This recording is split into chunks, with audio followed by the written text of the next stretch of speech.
বন্ধু বান্ধৱীসকল আপোনালোক সকলোকে মোৰ ইউটিউব চেনেললৈ স্বাগতম জনাইছোঁ। আজি মই বনাবলৈ লৈছোঁ দৈ দিয়া এটা চিকেন কাৰী ৰেচিপি।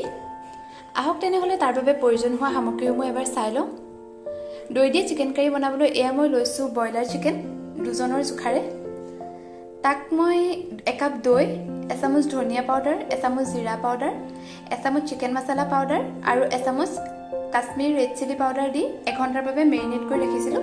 আৰু মেৰিনেট কৰোঁতে ইয়াত মই সোৱাদ অনুসৰি নিমখো দি থৈছোঁ। আপোনালোকে পাৰিলে এঘণ্টাই কৰিব, কিন্তু যদি আপোনালোকৰ হাতত সময় নাথাকে আধা ঘণ্টা হ'লেও কৰি ল'লে ভাল হয়। আৰু এইফালে মই লৈছোঁ কাটি লোৱা পিঁয়াজ 3টা, আদা আৰু নহৰু মই সৰু সৰুকৈ কাটি লৈছোঁ। গোটা মছলাৰ ভিতৰত 2টা ইলাচি, কেইটুকুৰমান দালচেনি আৰু 3টা লং, এই এখিলা তেজপাত, শুকান জলকীয়া এটা আৰু বিলাহী। আহক তেনেহ'লে আজি ৰেচিপিটো আমি গেছত কেৰাহীখন পাতি দিছোঁ আৰু গৰম হ'বলৈ অপেক্ষা কৰিছোঁ। বন্ধু বান্ধৱীসকল, আপোনালোক এইখিনিতে এটা অনুৰোধ জনাইছোঁ যে আপোনালোকে ভিডিঅ'টো সম্পূৰ্ণকৈ চাব। কেৰাহীখন গৰম হৈছে আৰু ইয়াত মই এতিয়া মিঠাতেল দিম। এয়া চাওক, আমাৰ কেৰাহী গৰম হৈছে আৰু এতিয়া ইয়াত মই গোটা মছলাখিনি দি দিম। গেছটো কমাই ল'ব। এতিয়া ইয়াত শুকান জলকীয়া আৰু তেজপাতখিনি দিছোঁ। তেজপাতবিলাক দি অলপ লৰাই দিছোঁ। এতিয়া আদা আৰু নহৰু দিছোঁ। মই গোটেইখিনি দিয়া নাই, তাই আধাখিনি দিছোঁ, বাকীখিনি মই পিছত দিম। আদা আৰু নহৰুখিনি দিও ভালকৈ লৰাই দিব।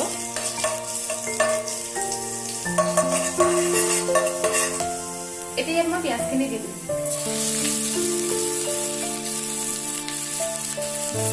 পিঁয়াজখিনি মই মিহি মিহিকৈ কাটি লৈছোঁ। দেখিছোঁ আপোনালোকে একেবাৰে গ্ৰেভিটো ধুনীয়া হয়। পিঁয়াজখিনিৰ পৰা কেঁচা ভাৱটো নোযোৱালৈকে এইখিনি আমি ভালদৰে ফ্ৰাই কৰিম। এই আমাৰ পিঁয়াজখিনি ফ্ৰাই হৈছে। এতিয়া আমি ইয়াত বিলাহীখিনি দি দিম। বিলাহীখিনি দি ভালদৰে লৰাই অলপ সময় ঢাকি ৰাখিম, যাতে বিলাহীখিনি ভালদৰে সিজি যায় আৰু এই কেঁচা ভাৱটো নাইকিয়া হয়।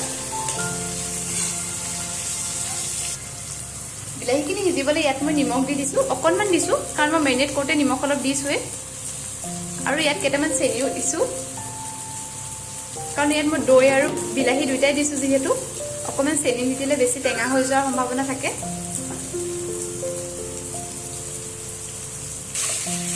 নিমখ আৰু চেনিখিনি দি মই এতিয়া ভালদৰে লৰাই দিছোঁ আৰু বিলাহীখিনি সিজালৈকে অলপ সময় ঢাকি ৰাখিম।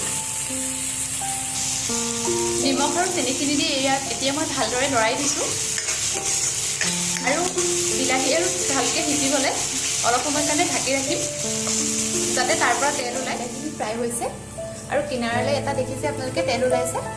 আপোনালোকে এনেকুৱা হোৱালৈকে ভাজি থাকিব, নহ'লে বিলাহী কেঁচা ভাৱটো থাকি যায়। এতিয়া ইয়াত মই অলপ মছলা দিম।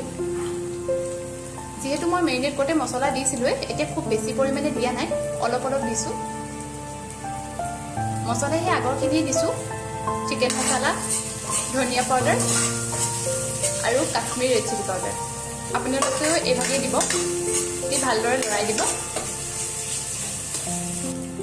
এয়া চাওক, মছলাখিনি ভালদৰে মিক্স হৈ গৈছে। এতিয়া আমি হেতাৰে বিলাহীখিনি অলপ হেঁচি দিম, যাতে বিলাহীখিনি ভাগি যায়। তেতিয়া গ্ৰেভিখিনি ডাঠ হ'ব আৰু খাবলৈও ভাল হ'ব। আপোনালোকেও এনেকৈ ভাঙি দিব বিলাহীবোৰ। ৰেডি হৈছে। দৈ দিয়ে চিকেন বনাইছোঁ যিহেতু গেছটো অলপ টাইমৰ কাৰণে অফ কৰি দিম, যাতে মছলাখিনি অলপ ঠাণ্ডা হয়। কাৰণ গৰমে গৰমে মছলাখিনি যদি মই দি দিওঁ, তেনেহ'লে দৈখিনি ফাটি যোৱাৰ সম্ভাৱনা থাকে।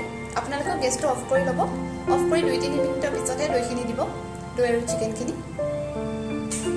এয়া মোৰ মছলাখিনি ঠাণ্ডা হৈছে। এতিয়া মই ইয়াত মাংসখিনি দি দিম। মাংসখিনি দি ভালদৰে লৰাই দিব, গেছটো জ্বলোৱাৰ আগতে। এয়া চাওক, মই মছলাখিনিৰ লগত চিকেনখিনি ভালদৰে মিক্স কৰি ল'লোঁ আৰু এতিয়া মিক্স কৰাৰ পিছত মই গেছটো জ্বলাম। এয়া মই গেছটো জ্বলাই দিছোঁ আৰু একেবাৰে কমত ৰাখিছোঁ। আপোনালোকে গেছটো জ্বলাই কমত ৰাখি ভালদৰে ফ্ৰাই কৰি থাকিব।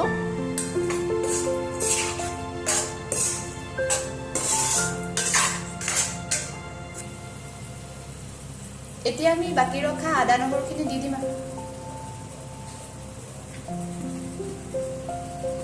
দি ভালদৰে লৰাই দিম।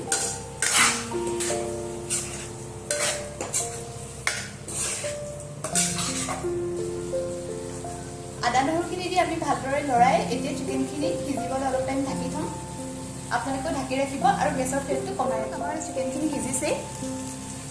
80% সিজাৰ পিছত ইয়াত আমি এতিয়া পানী দিম। পানী বহুত বেছি পৰিমাণে নিদিব, মই ইয়াত গৰম পানী দিছোঁ, আপোনালোকেও গৰম পানী দিব আৰু অলপ দিব। আৰু খুব বেছি এটা পানী দিলে ইয়াৰ টেষ্টটো বেয়া হৈ যাব।